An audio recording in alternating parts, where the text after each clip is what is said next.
Russia is spending crazy amounts of money on the war against Ukraine. Thus, in the 2025 budget, the Kremlin has allocated a record 13.2 trillion rubles for the national defense item, which is more than 6% of GDP. The departure of foreign banks and Western sanctions have already weakened the federation's economy. But according to experts, pouring huge amount of money into the defense industry while other industries stagnate creates a dangerous imbalance within the federation's economy. The head of Ukrainian intelligence, Kirill Budanov, said that sooner or later the aggressor country will have to end the war due to economic problems, and the Kremlin understands this. They understand that the decline is underway. It is already painful for them, noticeable, but it is far from peak. They predict that around the summer of 2025, the negative impact on the economy will become very noticeable for their country. By the way, many processes are connected with this, which they are now trying to accelerate in their country, in order to enter this period as much as possible the way they would like.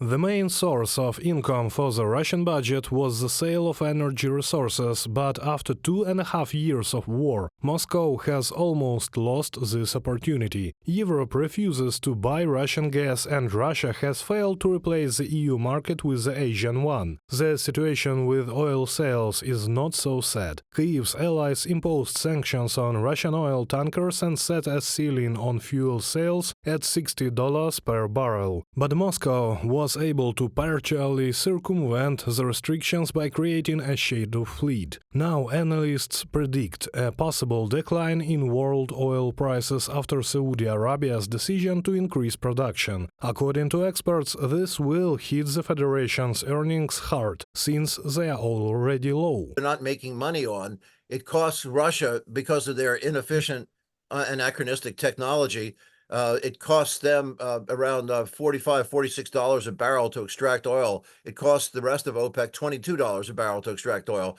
more than twice as much to extract it. And the markets where they can send it, it costs them another $15 a barrel to send it there. Because of the oil price caps, they're barely breaking even. Having practically lost its export opportunities, the Kremlin began to make money on its own people. In July 2024, Gazprom raised the price of gas for Russian consumers by 11%. This is a record increase in tariffs since 2013. According to analysts, increasing fees from the population is one of the main strategies for filling the budget for the Kremlin. It is the increase, the significant increase in taxes next year that is actually the key source of additional costs for the war. There is an increase in the personal income tax and the corporate profit tax and a number of other tax payments that will force the population to pay significantly more. Also, to finance the war, the Kremlin simply turns on the printing press. With a record increase in military spending, funding for social programs, healthcare and medicine remains at the same level. Printing money causes prices to rise, but does not lead to economic growth. This phenomenon is called Stockflation. According to experts, this will only intensify over time, which will lead to a decrease in the purchasing power of Russians. It is impossible to provide the overhand of money supply with goods and services, hence everything becomes more expensive. The lack of sufficient production capacity inside and the lack of freedom of import together result in a reduction of consumer goods on the market, and this causes inflation. People understand that for their salary today, they can buy less than yesterday. Economists also note that Moscow will not be able to rely on its foreign exchange reserves as before. In particular, the National Wealth Fund, which in pre-war 2021 amounted to $183 billion, has decreased to $55 billion. As Swedish economist Anders Aslund notes, most of these funds are illiquid or already invested.